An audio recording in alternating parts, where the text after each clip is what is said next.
گوکمون دو سول ره هست. سیم اول برابر با سی انگلیسی در تیونر کوک شده.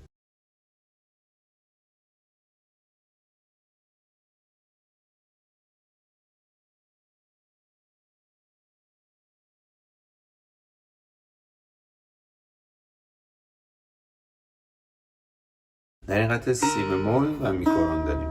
انگشت سوم قرار میگیره رو سول، سول می فا سول می فا سول می فا سول می فا سول می فا سول آخر یک میایم پایین. لا کرون، لا سول سول سول سول فا. سولا تکریز میدن به لا، تکرار میشه لا سول سول سول سول فا. فا می می می